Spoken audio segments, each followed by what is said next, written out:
शिशु छात्र छात्री को नहीं रंगारंग परिवेश रे अनुष्ठित हो जाइछि ड्रीम इंडिया विद्यालय नवम वार्षिकोत्सव। सोआ ऑडिटोरियम रे अनुष्ठित ड्रीम इंडिया विद्यालय एही वार्षिकोत्सव रे मुख्य अतिथि रूपे एकाम्र निर्वाचन मंडल विधायक श्रीजुक्त बाबू सिंह जोगदे छात्र छात्री को चरित्र गठन शीर्षक में शिक्षणीय बार्ता देवा सह श्रीजुक्त गणेश सामंत, शिक्षाविद लक्ष्मीकांत मिश्र और समाजसेवी ममता पाटसाहाणी इत्यादि को बहु ज्ञानी गुणी जोगदे कार्यक्रम को साफल्य करथिले। विद्यालय समस्त शिक्षक शिक्षयित्री सहयोग में प्रधान अध्यक्षा गायत्री राउत दास महोदया श्रृंखलार सह कार्यक्रम परिचालना करथिले। मो गायत्री राउत दास ड्रीम इंडिया स्कूल रो अध्यक्षा। ए वर्ष हमर 9th एनुअल डे सेलिब्रेशन होची जार ना हमें रखीचु रिनाइसेंस।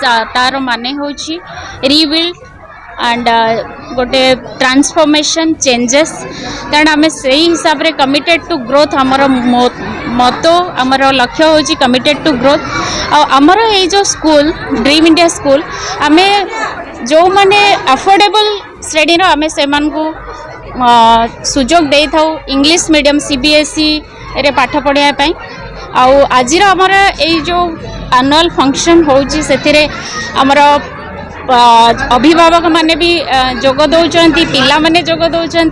आपण मैंने समस्ते जानी जे गोटे जिते वार्षिक उत्सव हुए स्कूल सेटा आमर गोटे विद्यालय कैलेंडर भितर सबुठ इम्पोर्टाट दिन थाए और समस्ते अपेक्षा करी से अपेक्षार आमर पिला माने आज बहुत खुशी अच्छा।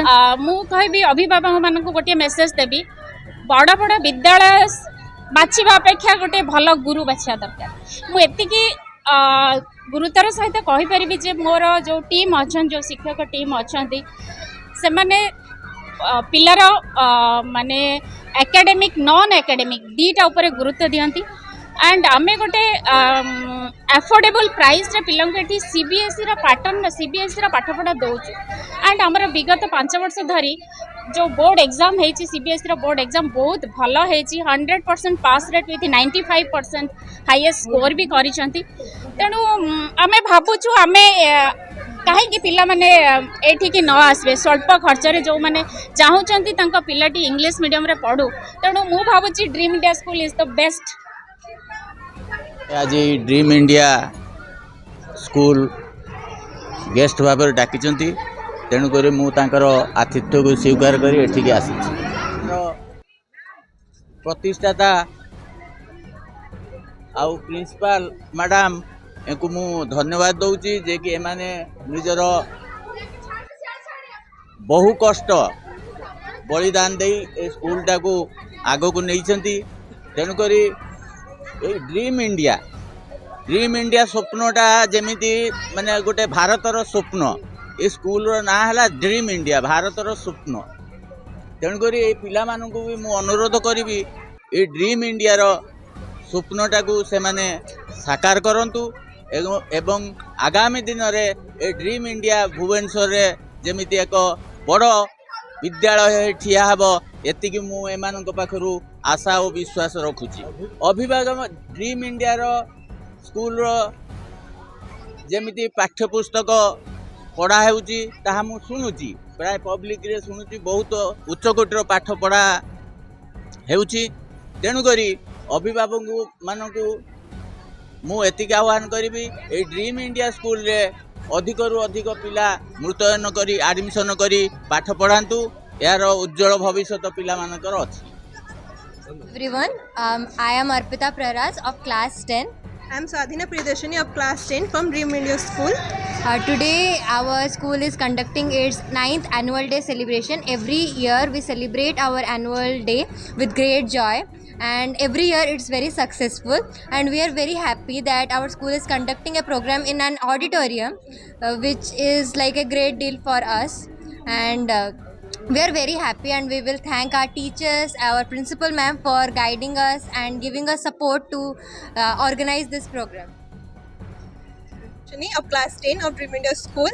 Today our Dream India School is presenting our 9th annual day.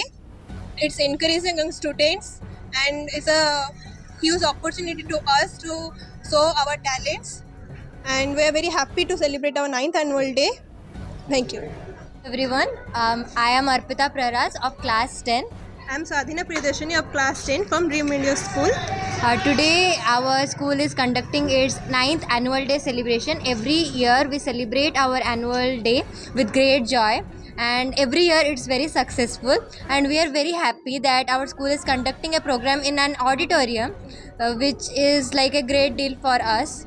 And we are very happy, and we will thank our teachers, our यही स्कूल आमर 2015 मसीह एस्टाब्लीश होता यह 50 जन छात्र छात्री को नहीं प्रथम स्कूल टी ओपन होता एवं प्रत्येक शिक्षक शिक्षयित्री प्रधान शिक्षयित्री एवं चेयरमैन अक्लांत परिश्रम कर स्कूल को आज 1000 छात्र छात्री पदार्पण कर स्कूल स्वल्प व्यय पे सीबीएसई पैटर्न पढ़ी 95% सिक्योर करमर प्राउड बा गर्वर विषय जहाँद्वारा कि स्वल्प व्यय पेरेंट्स माने अभिभावक माने पिला को छाड़ी बहुत आनंद उपलब्ध कर साटिस्फैक्शन पाँच जे mother is the first teacher and teacher is the second mother तेणु माँ टे जमी चाहे अभिभावक मैंने जमी चाहती मो पुओ बा मो झील आज पाठ पढ़ी